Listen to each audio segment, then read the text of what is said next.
Welcome back to more FPL content. This will be the best free hit team for Game Week 6. You can see the team weakness on screen for Wolves on their right hand channel, and I think one main beneficiary of that for this weekend will be none other than the template pick of Mohamed Kudus, who has 2 goals and 1 assist against Wolves throughout his career, and all of those goal contributions came in home matches. So I think he can do really well this weekend and potentially score his first Tottenham Hotspur goal this season. So you can see his heat map on the right hand side, and those blue circles indicate the chances conceded by Wolves in this Premier League campaign. Predominantly a lot of them will be in the centre, but you can see some real big chances that they've conceded have been in areas that Kudus likes to operate in. So not only could he get a goal, but he can also get an assist on top of it and produce a massive return in the process. And so far this season, he has provided a brace of assists on 2 occasions in Game Week 1 against Burnley, and also 2 assists against Brighton in that 2-2 draw. So I think Kudus could be a brilliant option this weekend, and short term I wouldn't mind going for that sort of punt. The same goes for Xavi Simons, who maybe in the long term is the more exciting pick, but his minutes will be far less secure than Mohamed Kudus. And ultimately I wouldn't recommend too many Tottenham Hotspur attackers on a wildcard. You can check out that wildcard squad specifically, but on the free hit it will be different, as you'll see in today's video. Be sure to like this podcast, subscribe to my channel, and also hit the notification bell so always up to date on my content, both FPL and UCL Fantasy. Stay tuned for the return of Champions League content with our best wildcard and limitless squad in separate videos. The same goes for my team selection, where a chip will be activated, and I'd also highly encourage you to check out my chip strategy guides for FPL and UCL Fantasy in the meantime, so that will give you a lot of ideas of when to use every single booster. And the deadline stream next Tuesday for match day 2 will be hectic. All channel members and patrons will have a massive advantage because you get priority applied to comments, early access to my videos, and many other perks. A big shout out to those that have signed up, and also to those who have gifted memberships in the last couple of months. You're massively appreciated, and let's grow all our social media platforms, not just my YouTube channel, which is closing in on 37,000 subscribers, but also my Discord server, the FPL League, Spotify, X, Instagram, and Blue Sky, you name it. But without further ado, let's jump straight into it. Over the past couple of days, we haven't seen too much price activity or price changes because a lot of people are activating the wildcards, so players aren't rising in price nor falling, because that's how it works. It usually is dependent on transfer activity with normal moves and not wildcards being deployed, and I think Game Week 6 is going to be very popular when it comes to that chip. An underrated strategy will be to use the free hit in a game week such as this, and maybe wildcarding around Game Week 8. I'll start off with the 2 goalkeepers, but my squad value is still 100.9 million. That's the same as it was in my wildcard podcast. So there's plenty of money to work with, but it is different to how much you can actually invest. And in my case, it will be 100 million. But irrespective of that, everyone watching should be able to afford this 50-man squad and build a solid foundation on the free hit. One of the biggest debates between the sticks will be David Raya versus Donnarumma, but that will be a long-term question. When it comes to Game Week 6, there is no debate whatsoever. Donnarumma has a much better chance of a clean sheet facing Burnley at home, and the clean sheet odds were discussed in my best wildcard podcast. The Man City topped those charts quite comfortably with over 50% probability of keeping a clean sheet against Burnley at home. And I also think this is the best way of covering Man City defensively. Even though Gvardiol would pique my interest, even as a centre-back, he can score defensive contribution points, as we saw against Arsenal, and he can get plenty of 6 and 7 pointers. With Man City looking more solid defensively, they have kept 2 clean sheets out of 3 matches since Donnarumma has started, and even in the Carabao Cup with a rotated side, they got yet another clean sheet against Huddersfield Town. I still think Arsenal are the priority defensively, but against Newcastle away, I'd rather focus on Man City instead and triple up on the Citizens. In terms of the backup goalkeeper, this could be Martin Dubravka from the same match, and ultimately he would sit on your bench, make plenty of saves, but you would expect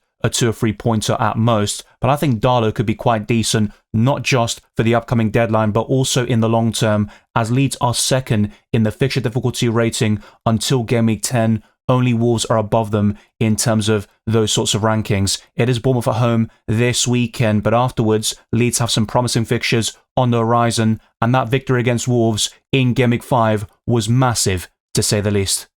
In my original plans for this free hit squad, I was going to go for Pedro Porro, but he played a full 90 minutes against Doncaster in that 3-0 victory for Tottenham Hotspur, and I'm quite concerned about his minutes this weekend, and will he play in the Champions League as well against Bodo Glimt? I think Pedro Porro could be rotated at some stage, and we could even see Destiny Udogie as the left back, and I think that will be the case this weekend, and Jed Spence could get a start at right back fairly soon. There is no debate that Pedro Porro is first choice, and if you want the highest ceiling, he is still the one to go for. Mickey van der Ven offers the best value at 4.7 million, but Romero got a monster haul in terms of DEFCON against Brighton and Hove Albion, and I think he could be a very consistent performer for Tottenham this season. So he does make it into this squad, but maybe you want to go for Pedro Porro still, and I completely understand that. I still think a Spurs defender is viable. The same goes for Vicario in goal. If I'm analysing the best goalkeepers for Game Week 6, I think it's between Donnarumma and Vicario, and I don't mind doubling up on Tottenham defensively for this game week, but in the long term, that isn't something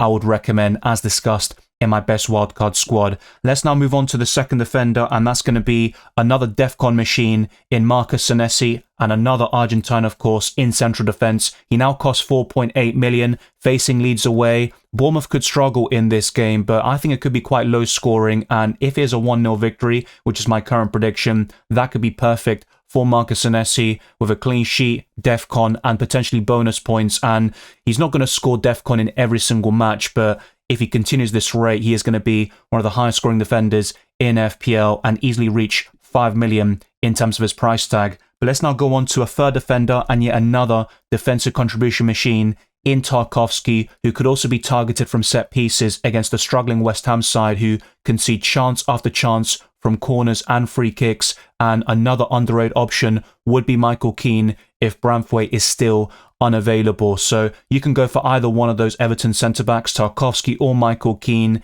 In terms of pure goal threat, I'd maybe give the edge to Keane, to be fair, and he's cheaper, but in terms of DEFCON, no one matches Tarkowski. You could argue that Senesi is right up there with him, and there are a few other defenders like Lacroix who could be competitive until the end of the season, but I think for Game Week 6, these two look incredible with some promising fixtures, clean sheet potential, and a goal would not be surprising at all for an Everton centre-back, which includes Tarkowski. But we have two defender spots left, and this would ultimately be to fill up the numbers, but this next defender could feasibly start with a promising fixture at home against Sunderland, and that's Nico Williams, who scored 10 points against Burnley with that early goal in Game Week 5. He also started against Real Betis in that 2-2 draw, and Igor Jesus caught the eye once more. He could be knocking on the door for a starting spot over Chris Wood, and that could be a big concern for me with Chris Wood still in my FPL setup. But Nico Williams could be a decent option in this defensive line, and I think there are some promising signs for Nottingham Forest, but they haven't gotten any results so far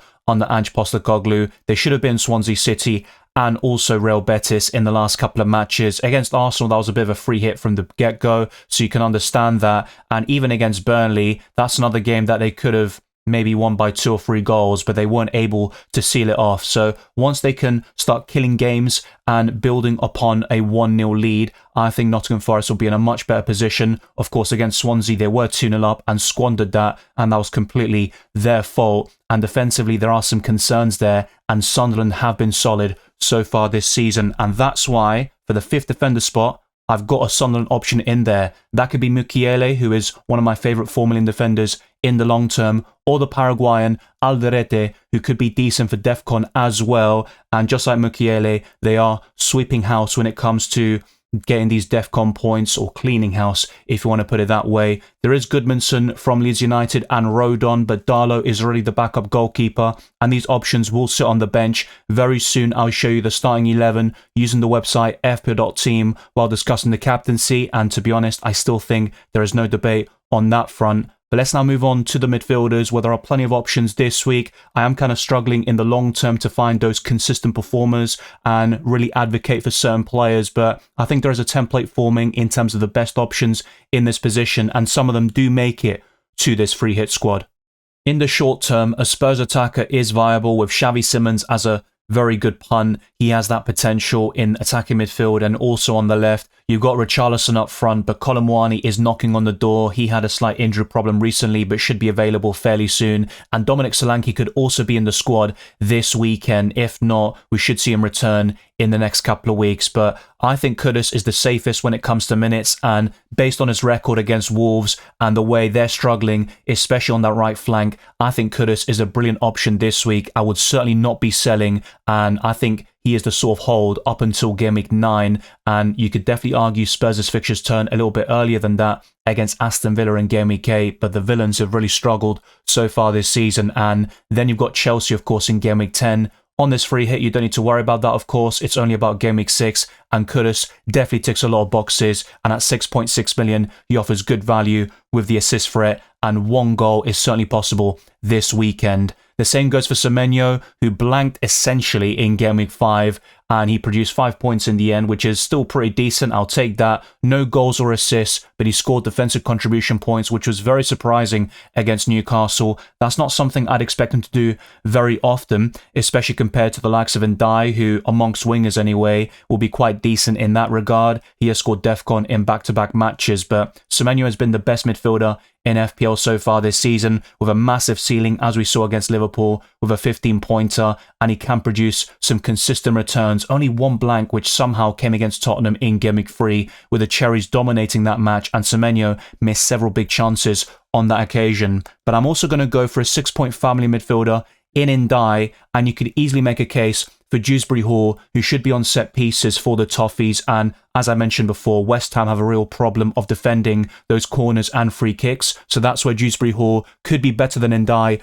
for this week only. And he also saves you around 1.5 million in terms of the budget. But I think an Everton attacker is still viable. You could go for someone like Beto up front, and I'll talk about him very soon. But that is mainly a bench option and not someone I would really start in the midfield, though. I think Ndai is the best long-term Everton midfielder. Jack Grealish is looking incredible at the moment, even in those blanks against Liverpool and Aston Villa. He played very well in those matches, and in August, he was the best player in the Premier League, and that award reflected that. But let's now go for 2 more options in this position. Bruno Fernandes is one of them, and a real alternative who is even cheaper and his ownership will also be slightly lower is Brian Mbeumo facing his former club. So I think those two could really pay off in this sort of fixture against Brentford. Then there's Sunderland at home in game week 7, of course, just before the international break. So I think Bruno Fernandes could be a very consistent performer. He's on penalties. That always gives him a massive advantage over many other midfield assets. He can score DEFCON on the odd occasion, score goals and assists from open play. He's the main set-piece taker for Man United, so he also ticks a lot of boxes, and Bruno Fernandes is also one of my favourite midfielders in the long term on the wild card with free transfers and even on the free hit. I think one of Brian Mbeumo or Bruno Fernandes should make it into your 15-man squad. The same goes for the last midfielder, who is probably my favourite for this week only, in Phil Foden, who scored and assisted against Huddersfield in the Carabao Cup, but he started that game and played around 77 minutes. He was eventually subbed off for Rangers, so that could be a slight concern, and maybe longer term, Rangers would be the better Man City midfielder, but for the next 3 game weeks as a punt, Phil Foden would be right up there. I still think he'll start against Burnley, but that start against Huddersfield has slightly put me off. The goal and assist, though, would give you confidence as a Phil Foden owner or investor, and he's certainly worth investment over the next couple of weeks. Maybe longer term, there will be some concerns about his minutes. The same goes for most Man City assets, but Phil Foden is someone who is probably worth the punt over the next 2 to 3 match days, especially against Burnley at home. But there are 3 forward spots left. Let's complete this 15-man squad with some big hitters and capsy options in the forward line. Joao Pedro got a full rest in the Carabao Cup as Chelsea came from behind to beat Lincoln 2-1, and that was much needed because he has looked a bit jaded in the last couple of matches, and facing his former club Brighton, I think he'll have a point to prove, even though he was the one pushing for the move essentially, and it will be quite similar with Brian Mbeumo facing Brentford in the midfield. But Joao Pedro ranks very highly in my Camsey list, and with Cole Palmer potentially missing the next 3 to 6 weeks, the likes of Joao Pedro need to step up, because you look at the other attackers and there is a lack of quality in many of those positions, but Joao Pedro is one of those exceptions, and he links very well with Palmer but can still do very well in his absence, either playing deeper or as the main striker. And Enzo Fernandez can also play in that attacking midfield role and link very well with Joao Pedro. In terms of the penalties, Enzo Fernandez will be first choice, even though Joao Pedro is a better penalty taker, in my opinion. And it wouldn't surprise me to see Joao Pedro take a penalty this weekend. So there are still a lot of reasons to like this pick, not just beyond Game Week 6, but also for this fixture against Brighton. I think it'll be a high-scoring game, and that's something I predicted in the Brighton-Tottenham match last weekend. And Brighton scored 6 goals in the Carabao Cup. They're looking quite strong in that competition, but in the Premier League, they are very inconsistent. And Chelsea have had a poor week, but they're going to get back on track. That victory against Lincoln was important, and I think they could get yet another win against Brighton this weekend. I'm also going to go for a budget option who will sit on your bench. This could be Dominic Calvert-Lewin, and I would really recommend Evanilson, by the way, if you want to cover Bournemouth offensively in a different manner. But Beto is just going to sit on your bench here, and he could be decent against West Ham as a starter. So you might look at this triple up in Everton and think, what are you doing? Not all of them will start, as I'll show you in the FPL.team section, talking about the starting 11 and the captaincy. But speaking of which, Erling Haaland is yellow flagged. I covered his injury update and Cole Palmer's in my team selection podcast. The same goes for my update chip strategy, but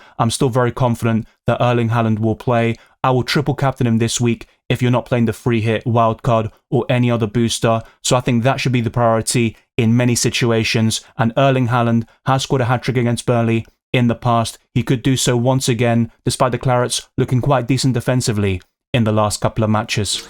There is no debate between the sticks. I would go for Donnarumma, who is the best goalkeeper for the upcoming deadline. Vicario is a close second. I would also go for Romero, Senesi and Tarkowski in this defensive line. But in terms of the expected points, FPL.team do recommend starting Nico Williams, especially over the likes of Senesi. And this week, they're not really bullish on the Argentine with 3.28 expected points according to their algorithm, which will be different to Fantasy Football Hub, which I've referred to in my team selection. But in the midfield, I've gone for Bruno Fernandes, Kudus, Foden, Semenyo, and Ndai. And up front, there's Haaland and Joao Pedro. The bench comprises of Darlow, Beto, Nico Williams, and any 4 million defender like Alderete or maybe Mukiele, for example. And there's 1 million in the bank. The expected points is 63.1. And my suggestion is to captain Erling Haaland. It doesn't take a genius to make that sort of recommendation. But if you have enough money and you're bullish on Pedro Porro, you can sell Romero to the Spaniard. But in terms of DEFCON, you will take a dip in terms of that metric and also in terms of the minutes. And there is no risk at all of Romero starting this weekend. With Pedro Porro, I'd have a slight concern after that full 90-minute performance against Doncaster in the Carabao Cup. So that's worth bearing in mind. Let me know your preference down the comment section below. But there are some alternative picks like Vicario in goal, who I've talked about a few times in this video. You could start Nico Williams and then Gavadio, Romero, Van de Ven. Take your pick there depending on your budget. There is 0.0 million left in the bank with this alternative squad. But you don't need to have such a stacked 50-man setup because you've got Evanilson on the bench, Keane and Senesi. That is a very good bench and it could score over 10 points. You don't need that on the free hit. But what I want to do in this section is showcase alternative picks like Brian Mbeumo in the midfield. Xavi Simons over Kudus is a possibility depending on your budget. Phil Foden is someone I'd highly recommend anyway, but Reinders would be another good shout in the midfield. Semenyo is someone I'd recommend in most teams and setups, even though I think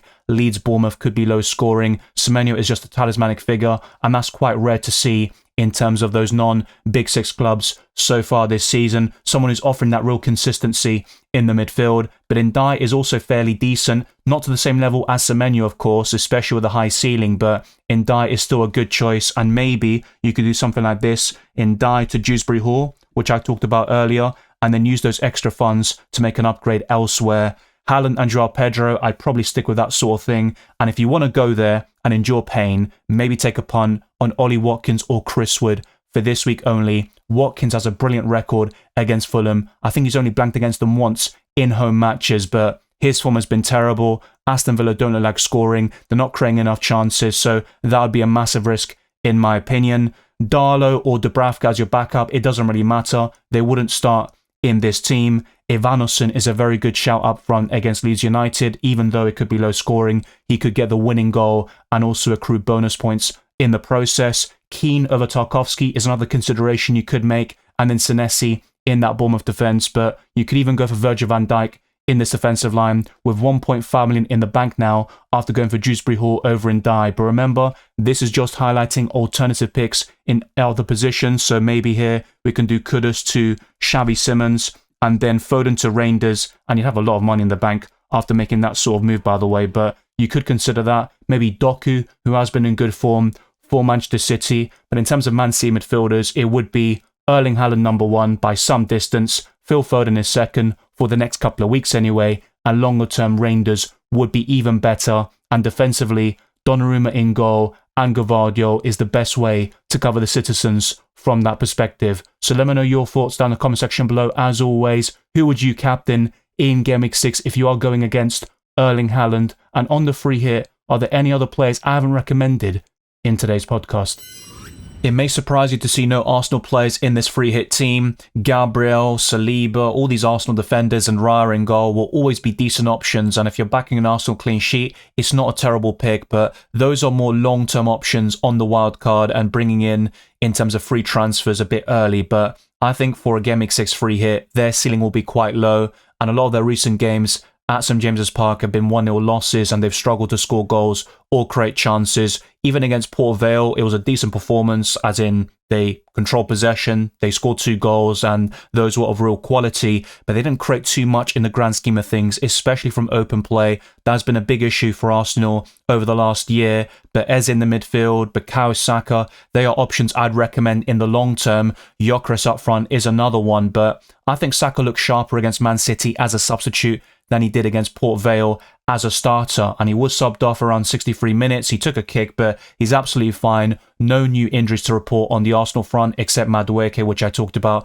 in my recent podcast, and Hincapié should be back fairly soon. That could mean some rotation for Gabriel at some point, maybe not in the Premier League over the next couple of weeks, but it's something worth bearing in mind. Their squad depth is looking very strong, but on the free hit, my recommendation is to put all your money in the starting 11. Have one decent bench option if needed. You don't need to stack that 15-man squad and have a lot of bench points and be very frustrated by your final selections. Thank you very much for watching this video and listening to this podcast. If you enjoyed it or found insightful, then like this video, subscribe to my channel, and also hit that notification bell so you're always up to date on my content for both FPL and UCL Fantasy. Our aim is to get this to over 100 likes and to keep on pushing towards new goals like 37 for our subscribers. Follow me on X, Instagram and Blue Sky, Dylan RCM, and check all the links in the description for my Patreon and the championships, further access to my videos, amongst many other perks. My Discord server, the FPL League and Spotify can also be found in the description. I'll see you on Saturday for the next deadline stream, and the same goes for UCL Fantasy next Tuesday.